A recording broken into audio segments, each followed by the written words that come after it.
धोखा न देना कि तुझ पे एतबार बहुत है, धोखा न देना कि तुझ पे एतबार बहुत है। ये दिल तेरी चाहत का तलबगार बहुत है।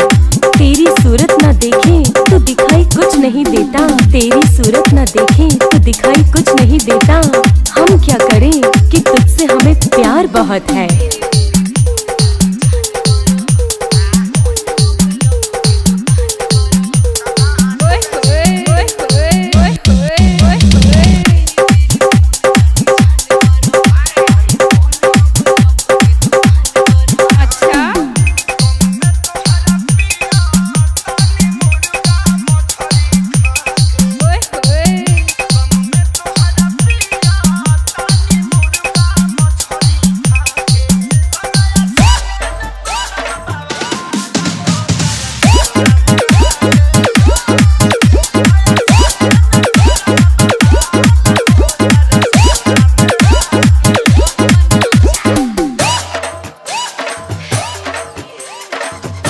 मिल जाए मुझे ये काफी है, तू मिल जाए मुझे ये काफी है।